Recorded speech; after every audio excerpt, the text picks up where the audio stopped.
l'actualité nationale de ce mercredi. Le Sud, de nouveau sous les eaux. Alerte rouge aux crues dans les Pyrénées-Orientales. Une automobiliste est décédée. Plusieurs centaines de personnes ont dû être évacuées. 1000 autres sont sous surveillance. Les digues menacent de céder comme en 1999. Au Mali, le décès d'un 4e soldat français. Il est tombé dans la région de Gao. Un secteur encore très instable. Il appartenait au 68e régiment d'artillerie d'Afrique de la Valbonne dans l'Ain. En Auvergne, la nuit de cauchemar pour un nonagénaire du Cantal. 3 personnes cagoulées ont fait irruption à son domicile lundi soir. Ligoté puis bâillonné, les malfaiteurs l'ont forcé à remettre les clés de son coffre. Ils auraient emporté une forte somme d'argent. Le projet POCL Paris-Orléans-Clermont-Lyon résistera-t-il à la réforme ferroviaire? Pas sûr, si l'on en croit le rapport de la mission Bianco qui préconise pour des raisons économiques un arrêt de la construction de nouvelles lignes à grande vitesse dans la région. Évidemment, les réactions sont vives. Le Paris-Nice, 100% auvergnat aujourd'hui, et le local de l'étape Romain Bardet qui s'est faufilé dans la dernière échappée. Un premier Paris-Nice pour ce Brivadois de 22 ans. Ce soir, c'est l'Américain Talansky qui est maillot jaune. Une page spéciale avec Jean-Luc Roussy dans ce journal. La paisible commune d'Arins, près d'Aurillac, a donc connu pour la première fois un homejacking habituellement réservé aux grandes métropoles. Les 3 malfaiteurs n'ont laissé aucune chance aux nonagénaires. Ligoté puis menacé par une arme, le vieil homme n'a pas pu se défendre. Sur place, Volana Razafi Manantsoa et Pascal Félix. C'est dans ce village de près de 600 habitants qu'un homme de 91 ans a été séquestré lundi soir. Vers 20h45, 3 personnes se sont introduites à son domicile pour le cambrioler. Ces personnes l'avaient bâillonné avec différents éléments de type scotch, l'avaient entravé au niveau des poignets et des chevilles et l'avaient frappé au visage avec 2 coups de poing. En lui demandant où se trouvait l'argent qu'il pouvait posséder et le coffre-fort. Les malfaiteurs se sont alors emparés d'une somme d'argent importante. La séquestration aurait duré 1 heure. Après le départ de ses agresseurs, la victime a réussi à se détacher et s'est rendue chez ses voisins. L'enquête a été confiée à la brigade de recherche d'Aurillac et à la section de recherche de la gendarmerie de Clermont-Ferrand. Les premiers éléments de l'enquête se portent sur des mouvements suspects constatés les jours précédents. Il y a eu, dans les jours qui ont précédé, des personnes qui sont passées soit à pied, soit en voiture, qui n'étaient pas connues des gens du village. Donc c'est une piste bien sûr que l'on explore. On explore aussi tout ce qui peut être élément biologique qui aurait été laissé sur place par les malfaiteurs, avec, on espère, pouvoir trouver une empreinte ADN. Les agresseurs risquent 10 ans de prison pour vol en réunion avec violence. Ayant utilisé une arme à feu pour menacer la victime, ils risquent également 15 ans de réclusion criminelle devant la cour d'assises. Autre fait divers, les jardins du cœur de Sébaza, victimes d'un cambriolage. Les voleurs ont emporté du matériel qui représente un bulletin de quelques milliers d'euros. Ces jardins, je vous le rappelle, font partie des ateliers chantiers supervisés par les Restos du Cœur afin de permettre aux personnes précaires de retrouver un rythme de vie. Christian Lamorel, Bruno Livertou. Pour un chantier d'insertion comme les Jardins du Cœur, un tel cambriolage est vraiment préjudiciable, car ce type d'association ne vit que grâce à des dons ou des subventions. Si le butin représente quelques milliers d'euros, le matériel volé risque de faire cruellement défaut. La porte a été cassée, et puis on nous a volé beaucoup de petits matériels portatifs, tronçonneuses, toutes les clés pour la mécanique. Ça fait plein de petits matériels, ouais, quand même. Qu'on sert régulièrement. Donc on est un peu embêté, même pour réparer la porte. Je suis obligé d'appeler l'autre atelier pour qu'ils viennent m'aider. La responsable des chantiers mis en place par les Restos du Cœur reste elle aussi sur un sentiment désabusé. Nous, le but quand même des ateliers chantiers d'insertion, c'est d'accompagner des personnes en précarité au niveau de l'emploi, de les accompagner vers l'emploi. Donc c'est vraiment notre mission. On a besoin pour ça d'avoir vraiment des outils professionnels. On les met en situation de travail. Et là aujourd'hui, on a perdu quelques milliers d'euros qu'il va falloir récupérer. Donc c'est de l'argent qui passera pour réinvestir plutôt que d'investir dans de nouveaux outils. Il y avait déjà eu quelques visites indélicates sur les mêmes lieux, mais jamais de cette ampleur. La réforme ferroviaire aura-t-elle raison du projet de ligne à grande vitesse Paris-Orléans-Clermont-Lyon, le POCL? On peut le penser à la lecture du rapport de la mission confiée à Jean-Louis Bianco, l'ancien ministre des Transports. Il y préconise de ne pas accroître la dette ferroviaire en construisant de nouvelles lignes à grande vitesse. Réaction en Auvergne recueillie par Angélique Mangon et Jean Jazet. L'ancien ministre des Transports dit stop aux lignes à grande vitesse. Dans un rapport intermédiaire, la mission de Jean-Louis Bianco préconise de ne pas accroître la dette ferroviaire en construisant de nouvelles lignes. Une annonce qui concerne directement le projet POCL Paris-Orléans-Clermont-Lyon. Les principaux acteurs économiques auvergnats s'inquiètent. Ils considèrent que le TGV est indispensable au développement de la région. Toutes les études ont prouvé que dès qu'un TGV arrive, il y a une espèce de boom au niveau du PIB et que la progression du PIB localement dépend des voies de communication. Il est indispensable que l'Auvergne soit désenclavée et soit surtout connectée à toute l'Europe. Le rapport de Jean-Louis Bianco surprend d'autant plus que la commission Mobilité 21, dont fait partie le député André Chassaigne, est actuellement chargée de revoir le schéma national des infrastructures de transport. En avril, elle va proposer un classement des projets de lignes à grande vitesse et autres modes de déplacement. Je crois que M. Bianco est en train de préparer le terrain en quelque sorte. Ça ne veut pas dire pour autant que notre ligne à grande vitesse est directement menacée. Il y en a d'autres au niveau du territoire français, je peux le dire, qui sont en termes de hiérarchisation beaucoup moins bien classés que la nôtre. Si le projet POCL est désigné prioritaire, il faudra ensuite préciser son tracé. Des années de concertation avant le début des travaux pour une mise en service au mieux en 2025. Social, la centaine d'employés des serrureries JPM à Moulins étaient en grève aujourd'hui. Ils contestent les indemnités de licenciement qui leur sont proposées dans le cadre du plan de sauvegarde de l'emploi qui est actuellement en cours dans cette entreprise. Vendredi prochain, vous le savez, ce sera la journée de la femme. L'occasion pour nous de vous proposer cette semaine une série de reportages sur des femmes, on va dire, d'exception. Aujourd'hui, une chef d'entreprise. Elles sont un peu plus d'un quart des chefs d'entreprise en Auvergne. Marie-Luce Boson a créé il y a maintenant 13 ans à Clermont-Ferrand son emploi en même temps que son agence de communication. Elle est également élue dans les chambres de commerce départementales, régionales et nationales. Et pour toutes ces missions, elle garde la même conviction, celle qu'on peut être une femme et faire avancer les choses dans le monde de l'entreprise. Le portrait est signé Béatrice Nguyen et Pascal Félix. C'est avec sa casquette de présidente de la commission création, reprise et transmission d'entreprise que Marie-Luce Boson commence la journée. Il s'agit de préparer avec des représentants du conseil régional les manifestations du mois de la création d'entreprise. Une expérience qu'elle connaît pour l'avoir vécue en créant son emploi après un licenciement. Je ne voulais pas qu'on m'impose des choix dans des dossiers, dans des montages qui n'étaient pas dans mes valeurs, qui n'étaient pas dans mon éthique. Et je voulais être libre. Et la liberté, ça passait par la création d'entreprises. L'élu consulaire a fait de ce sujet un de ses chevaux de bataille. Un temps fort de ces manifestations sera donc le forum entrepreneuriat au féminin. Je crois qu'en Auvergne, on est 28%, donc ce qui est plus important que la moyenne nationale, mais c'est encore peu. Donc je pense qu'il faut que les jeunes femmes n'hésitent pas à prendre les devants et créer ou reprendre des entreprises existantes.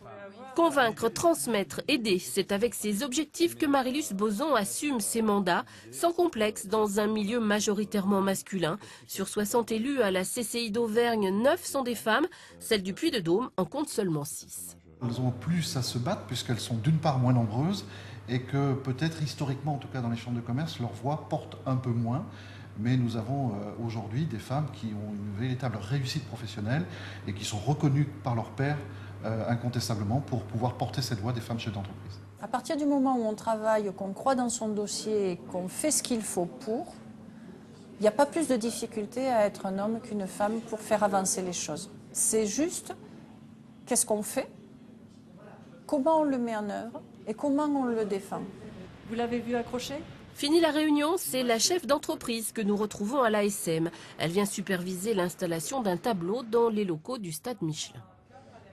Les relations presse, oui, c'est un métier qui est plus féminin. La partie organisation d'événements, c'était un métier d'homme.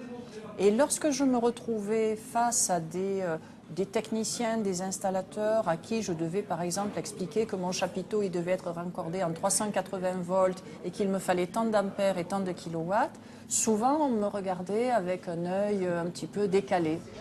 La reconnaissance professionnelle permet aujourd'hui à Marie-Luce Boson de faire des choix et de s'engager pour des idées, comme ce projet en faveur des personnes handicapées qu'elle voudrait organiser à l'occasion des championnats de France de parachutisme en juin à Vichy et qu'elle expose à des femmes.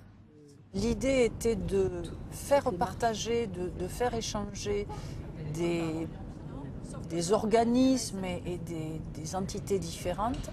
Et là, on est en train de pouvoir bâtir un projet porté par la Fédération française de parachutisme en partenariat avec l'ASM Omnisport, sur lequel viendront s'agréger la direction régionale jeunesse et sport et la délégation droits des femmes.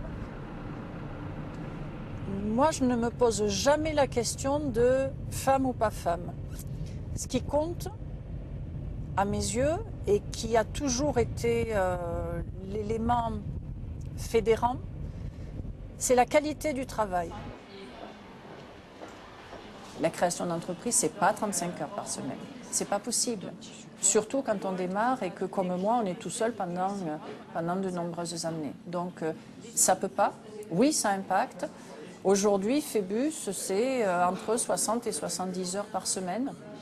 Ça ne peut pas être autrement. Alors, mes enfants sont grands, donc c'est beaucoup plus facile. Mais ça doit être un choix de vie.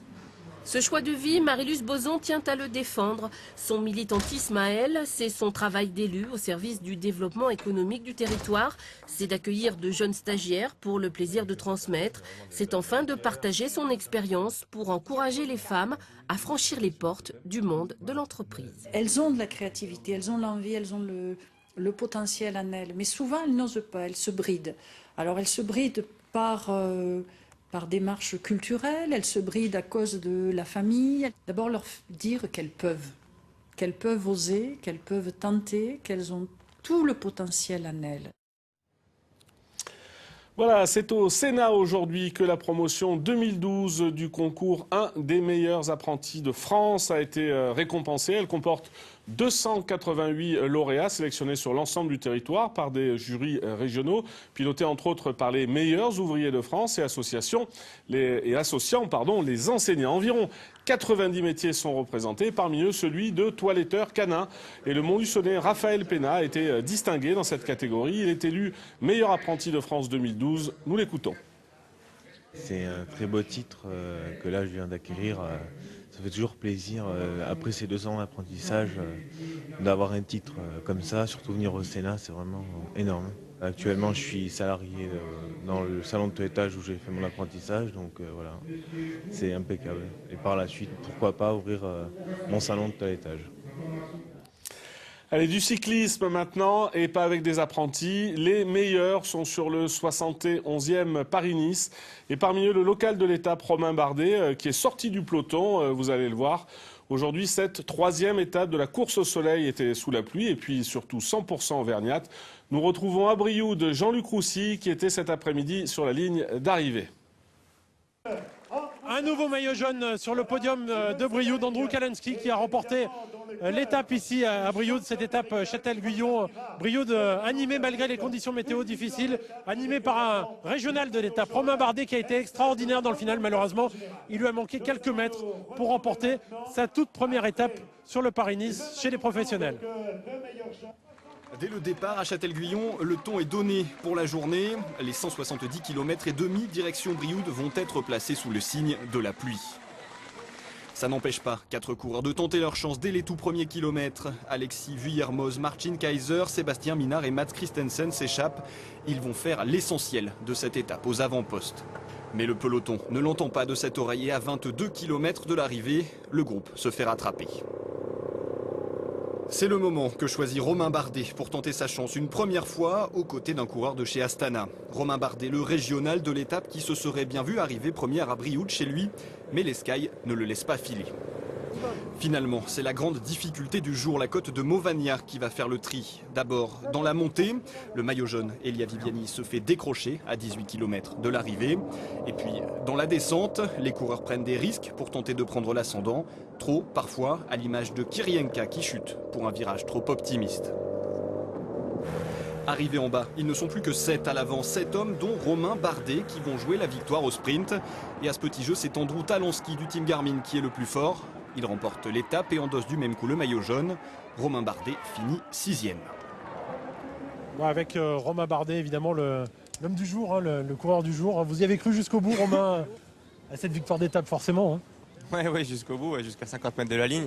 Voilà, j'ai été un peu court dans le final, donc voilà, c'est décevant parce que il a une belle occasion de gâcher, mais j'espère que c'est pour mieux repartir à l'attaque dès demain matin. Quelle course, hein, quand même, cette première étape de cette première année du Paris-Nice, et puis arriver chez soi comme ça avec l'échappée finale qui est presque décisive. C'est le scénario rêvé quand même s'il n'y a pas les victoires au bout. Hein. Ouais, c'est sûr, c'est le scénario rêvé, mais voilà, j'aurais pas pu imaginer parce que bon, le niveau est tel ici, moi je découvre un petit peu, donc j'ai du mal à me fixer des objectifs clairs. Voilà, j'ai eu de la chance parce que l'équipage de la mondiale m'a vraiment fait confiance et m'a dit aujourd'hui t'as carte blanche, si tu te sens d'attaquer dans le final, vas-y, fais-toi plaisir, profites-en, ça peut être ton jour aujourd'hui. Donc voilà, j'ai saisi cette occasion. Et puis tous ces encouragements sur la route. Hein. C'est vraiment chaud au cœur, je remercie vraiment toutes les personnes qui m'ont encouragé, c'était vraiment super, des banderoles dans les ascensions. C'était incroyable. Des banderoles et puis votre famille qui était même sur le bord de la route. Regardez ce reportage de Christophe Jouvante et Olivier Martinet. Ils se sont postés à une vingtaine de kilomètres de l'arrivée. Le gang des Bardets en embuscade venu voir Romain passer dans le groupe. Des amis, toute la famille, sa petite amie. Ils espèrent secrètement voir Romain briller dans son pays. Quand il a envie de provoquer, tu sens qu'il est capable de répondre présent. Oui. Sur une course de ce niveau, on ne peut pas se dire je vais être devant et je vais me montrer, il va faire ce qu'il peut, mais c'est tellement difficile. C'est quelqu'un de sérieux, qui a du caractère, qui a de la volonté, il le mérite. Une 55, tu dis? Une 55, ouais. Ouais. Les coureurs dans Brioude, passage imminent de la tête de pont.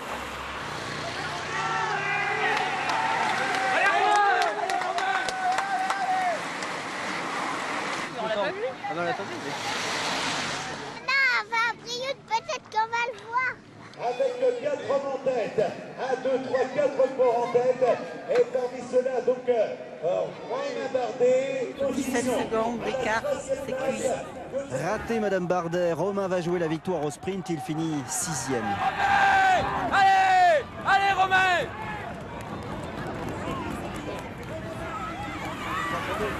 C'est beau ce qu'il a fait, c'est super, hein, c'est super. C'est dur, hein, le cœur. Le cœur est en plein effort là. C'est bien. On va vite aller voir à l'arrivée. C'est bien. Bien Romain. On va au but, Super. Super. Oh, Romain, c'est super. Évidemment que je suis fière. C'est pas rien, bien sûr, c'est pas rien, mais c'est beaucoup de travail. Vous avez le temps de lui faire une petite bise là? Oui, il m'en a fait une, il m'a vu, il m'a fait la bise. Et oui, Amandine est jalouse, oh là là. On vous rassure, d'après nos informations, Amandine a elle aussi reçu un baiser de la part du presque vainqueur du jour. Romain, il y a encore d'autres occasions de briller évidemment dans ce Paris-Nice, dès demain forcément avec l'arrivée à Saint-Vallier. Un peu plus de difficultés encore. Oui, je pense que demain, voilà, le départ va être très très musclé parce qu'on monte direct sur les routes où d'ailleurs j'ai du mal je trouve que c'est un peu dur pour partir directement quand je pars de Brioude par Champagnac et la Chaise-Dieu. Donc voilà, on va pas avoir du très beau temps là-haut non plus, donc ça promet encore une belle journée de vélo. Merci Romain, bravo pour cette étape et puis rendez-vous demain dans nos éditions évidemment pour suivre la 4e étape du Paris-Nice. Merci Jean-Luc, merci et à demain donc. Une question maintenant, quel est le point commun entre Jo-Wilfried Tsonga, Richard Gasquet et Marion Bartoli? Tous les trois champions de tennis bien sûr, mais ils sont aussi tous les trois passés par le Chambon-sur-Ligna en Haute-Loire et son tournoi international de jeunes. La 19e édition se déroule en ce moment même, mais elle a bien failli ne pas avoir lieu cette année. Reportage de Gérard Rivolier et Sandrine Montero. Ils ont 15 ou 16 ans et sont déjà accros de la petite balle jaune. Sur ces cours, avant eux, les meilleurs joueurs tricolores ont mouillé le maillot, comme un certain Tsonga, vainqueur du tournoi du Chambon il y a 13 ans et aujourd'hui numéro 1 français. Louis Tessa, lui, est classé de 6 et il rêve de faire carrière. Avec le nombre de grands joueurs qui sont passés par là, ouais, ça donne envie d'aller plus loin. Le niveau, il est relevé ici? Ouais, il y a un bon niveau. Il y a un bon niveau parce qu'il y a des étrangers aussi. Même les étrangers jouent bien, donc ouais, c'est pas mal. 250 joueurs européens sont réunis jusqu'à la fin de la semaine. Il faut dire que c'est le dernier tournoi international des 15-16 ans en France avec celui d'Avignon. Mais cette année, il a bien failli ne pas avoir lieu. Il y a le problème d'argent, mais il y a aussi le problème de bénévoles. C'est-à-dire que nous, on a un cahier des charges qui est assez dur, quoi. En même temps, c'est obligé, puisqu'on reçoit au niveau international. Donc, on doit aller aux aérodromes, bien entendu, aux aéroports chercher les gens. Donc, on a bien sûr les voitures à louer, on a les chauffeurs à trouver. Les sponsors sont de plus en plus rares, il manque d'argent. Le problème, c'est aussi qu'aujourd'hui, les meilleurs espoirs boudent un peu cette catégorie de tournoi. Ils essaient de brûler les étapes. Le tennis évolue, la préparation évolue, le matériel évolue, donc effectivement, autrefois 15-16, c'était important de remporter. Maintenant, bon, c'est un autre type de préparation et souvent, bon, des jeunes vont très vite, surtout chez les filles d'ailleurs. Il y a une précocité remarquable de filles qu'on voit à 13-14 ans ici sur des tournois du Chambon et l'année d'après, on les voit déjà sur des tournois du circuit semi-professionnel de 10 000 ou 25 000 $ de prix. Ici, il n'y a rien à gagner, juste des points, de la notoriété et l'espoir de devenir champion demain. Rendez-vous pour les finales garçons et filles samedi après-midi. Dans l'Allier, l'heure est au dernier préparatif à Ygrande. Ce village de 800 habitants au cœur du bocage bourbonnais organise dimanche la 78e édition de son carnaval. C'est le dernier du département et l'un des rares dans la région. Il n'a été interrompu que durant la Seconde Guerre mondiale. Reportage Christian d'Arneville, Margot Blanc-L'Oeil. Depuis 1929, la réussite du carnaval d'Ygrande repose sur ces fleurs, du papier crépon savamment plié que les femmes accrochent sur des treillis métalliques construits par les hommes. Ils deviendront les sujets installés sur les chars. En fait, il faut boucher le grillage, les trous du grillage par devant et on attrape le petit laiton qui est derrière pour le ramener pour faire un tour autour du grillage. Le papier arrive sous forme de feuilles, il faut les découper et fabriquer les fleurs une à une. Ici près de 10 000, mais parfois jusqu'à 25 000. Un travail quasi quotidien qui commence après Noël. C'est un travail vraiment d'équipe et de tout âge. Voilà, on a des enfants de 5-6 ans jusqu'aux mamies de plus de 80 ans. Et parmi les mamies, la plus célèbre est peut-être la Paulette, 87 ans, longtemps spécialiste de la confection des fleurs pour le char des reines. Elle fait aujourd'hui partie de l'équipe Album, la mémoire du carnaval, année après année. J'avais été en excursion au Maroc et j'ai tout rapporté ces costumes du Maroc. Il avait plu le dimanche, alors il a été reporté au jour des rameaux. Et ça a été une année particulière, on a eu un monde fou. Tu t'en rappelles? Oui, je me souviens. Hein? Oui, je me souviens. Il a été porté au jour des rameaux. Oui, je me souviens. Le comité des fêtes achète les matériaux. Les habitants du village forment des équipes de 6 à 8 personnes. Chacune d'entre elles prend en charge la totalité de la création d'un char, depuis le choix du sujet jusqu'à sa réalisation. Du temps ici qui vaut de l'or. On a nos activités chacun de notre côté et c'est vrai qu'on n'a jamais le temps. Au moins là, ça permet de se retrouver plusieurs heures, se poser, discuter de choses qu'on ne peut pas faire habituellement quand on est au travail. Cette année, il y aura 9 chars dans le cortège du carnaval. Comme d'habitude, depuis 1947, celui des reines ouvrira le défilé. Celui du roi le fermera. Un roi Sergent Garcia qui finira dans les flammes, comme le veut la coutume. Dans le Cantal, c'est un carnaval de mots qui a débuté avec la 9e édition du festival de lecture musicale. Dans une vingtaine de villes du département, conteurs, musiciens et comédiens se produiront gratuitement jusqu'à la fin de ce mois. Rencontre improbable, c'est le thème de cette édition. Voyez le reportage de Volana Razafi Manantsoa et Pascal Félix. Dans les plus hautes sphères, et que j'y montais souvent. Cela fait 12 ans que Michel Geniot sillonne les routes de France et de Navarre pour conter les histoires de ses écrivains favoris. L'hiver, dans la montagne, quand il y a la neige, où les gens sont coincés, on a froid, on est serrés l'un contre l'autre, on sait qu'après la lecture on va avoir un vin chaud. On a la lecture et après on peut parler. peut expliquer s'ils n'ont pas compris, c'est un échange magique. Un échange avec le public et des rencontres entre plusieurs arts pour la 9e édition du Festival de lecture musicale. Conteurs, comédiens et musiciens se produiront gratuitement dans une vingtaine de villes du Cantal.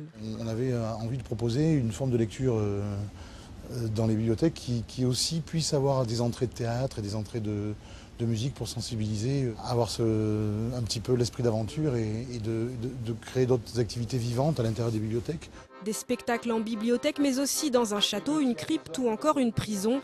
François Fabre a joué l'année dernière à la maison d'arrêt d'Aurillac. Il réitère l'expérience cette année. Ça fait partie de nos missions de troubadours comme ça, d'aller jouer un peu partout, quoi. Et puis d'amener du mot, de la langue. Ça ouvre aussi, c'était une fenêtre sur l'extérieur, quoi. Le festival départemental de lecture musicale se déroule jusqu'à la fin du mois de mars. Et puis le salon 2013 des artistes d'Auvergne se déroule lui à la Maison de la Culture de Clermont-Ferrand et ce jusqu'au 10 mars 2013. Reportage de Laurence Couvrant et Éric Taxil.